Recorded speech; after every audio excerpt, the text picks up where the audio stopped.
Okay, Sir Bob, good afternoon. Yeah, good afternoon. Maayong hapon, Maayong hapon, gid. Tama-tama, alas my 3. pleasure to have you sa A Day with Miss J. Good. Una sa tanan, gusto namon mabatian ang imong brief of who you are. Introduce yourself. So I have been an educator for the past like 34 or 35 years. I started in 1988 as a school administrator and teacher at the same time. So I practically traveled the whole of the country, from Luzon to Mindanao to Visayas, managing schools. And finally, I found hopefully my last school. Okay, 8 years naman ko diri sa DOLE Philippines School. Number one question sa aton diri subong is, what is the essence of being a father? Wow, So really, father of your biological child and a father as a principal or a educator. Yeah. I was able to enjoy actually yung childhood ng anak ko because he studied in the school that I manage. Okay. And we have this contract or arrangement. Siya naman ang naghimo sa arrangement na if I'm in the school, I will call you Daddy, Sir Bob. Amo na iyang ano. And bago na siya manaog sa car, mag-kiss gina siya kay mahuya siya mag-kiss pag ara na siya sa school. But we were able to establish a very, very good relationship. No? So he was under me in both academics and sports. Kasi during that time, I was so active with sports also. So I think na-enjoy ko and I saw him grow up with us since preschool abi hasta gid siya nag-graduate sa elementary. So how about sa subong nga existing mga na school? Well, it's like an extended family. Somehow because I have only son, so though yung longing ko to have, to be able to serve a lot of kids as much as possible, na-enjoy ko siya and parang nag-stick ako doon sa idea that the school is the second home. So I keep on telling my teachers and myself that we have to play the role of parents. Describe a challenging moment in your life where being a father made all the difference. How did this shape your relationship with your child or family? Yeah. Okay, right now, madami siya actually, no? But one of the most challenging, I think, is because of the nature of my work. No? Na I have been traveling from practically the whole of the country. And I'll be away from home for a while, like the most is 2 weeks. No? And lately, maabot na ng months. No? And of course, during COVID years siya talaga. So, when my son was still growing as a child, it's been a big challenge on my part that I have to make myself self-available, no? And to be together again. Can you share a moment with your child that shaped you as a father today? Yung journey ng son ko from the moment he started learning how to read, identify colors and things and all. Yun yung mga most treasured moments ko with him. And yung sports, because I'm his personal trainer sa table tennis, all racket sports, lawn tennis and badminton. And satisfying na nag-excel din siya sa mga sports na ganyan. Why do I consider this one as really special moments? Kasi during the training and all, I have to treat him like other kids na athlete ka. Wala sang favoritism. Yes, I am a trainer. I am your coach. I am not your father at this time. So, try gid siya nga to wake up early, to prepare his things. So, makita mo man na sa balay in preparation for tomorrow. In fact, he can already wake up as early as 4:30 in the morning just to prepare for the following day. And during the training, there you can mention yung mga guiding principles na no pain, no gain, which you can apply later on in your life. No? If you really want to be successful, you want to excel in something, you have to really exert effort. You have to sacrifice for yourself. Yung mga, he who seeks fulfillment must learn to deal with pressure and pain. Correct. You have to suffer, and once you master this pain, victory is yours to gain. Guiding principle. Mga ganung mga sacrifice today and enjoy tomorrow. And it's so easy to actually inject these principles during training and formation. They can really absorb it. And eventually, you can see these things, no? Makita mo sa real life niya that he's trying to, yung patience kasi na-develop. It will take some time. No? We have to trust the process before we attain something.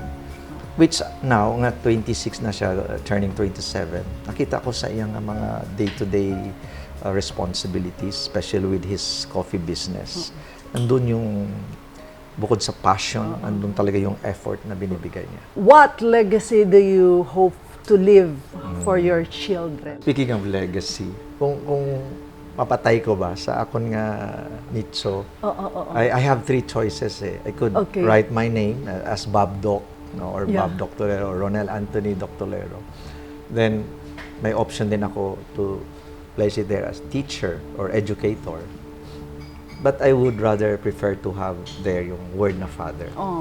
Yun yung legacy na I would like to, my son and maybe the students that I handle through my life, yung the faith that they should have with our Heavenly Father. No? Yung availability and what is this? Letter T, togetherness. No? Not only to your children. Yeah, the time. It can also, wow, that's a nice idea. Time. No? And of course, yung heart, that unconditional love. Na sana somehow ma-imitate nila and they will not corrupt the word. Yung unconditional love na yan. And of course, yung excitement that they can always share to their children, to their students, and to the family, and that responsibility as a role model in the family. Again, Sir Bob, what is your message to all the fathers? To all the fathers in the world. In the world, yes, of course, in the world.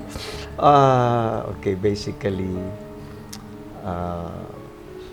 sabi ko nga kanina, it is always our dream, no, as fathers to see our children being successful in the future and become useful citizens of our country.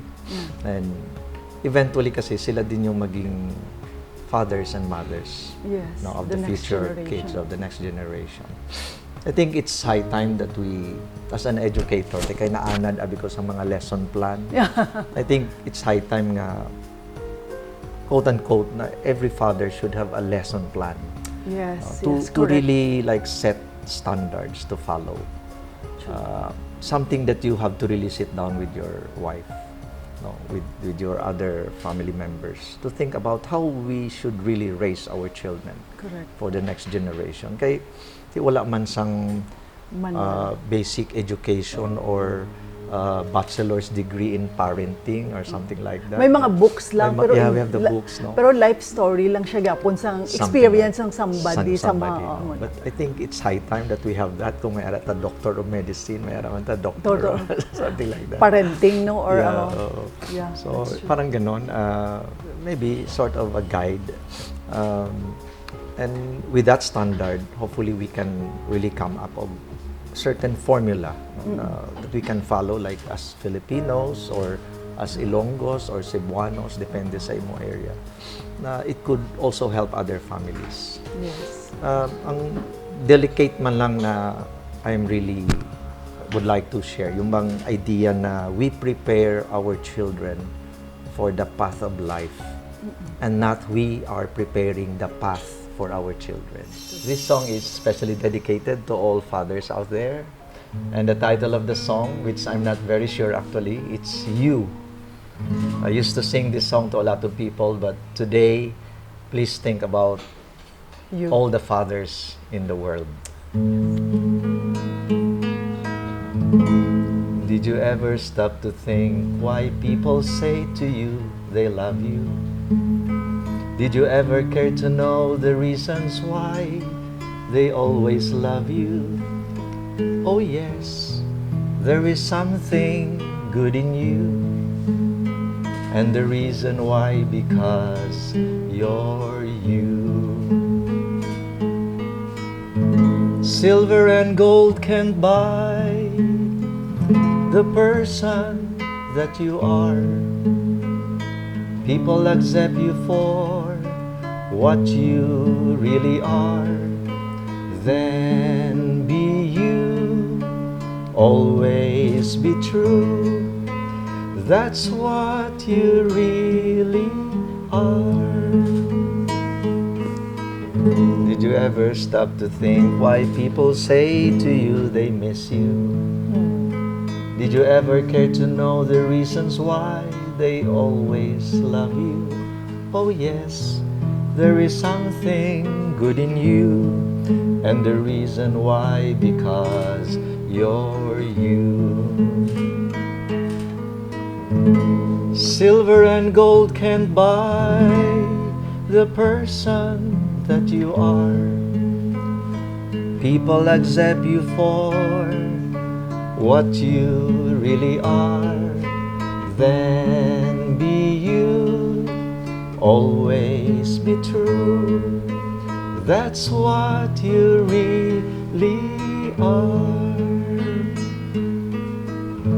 Happy Father's Day to everyone. I'm so Naiyak na si touched. Thank you very much. Dana kita. Thank you, guys. Ibig agad ba?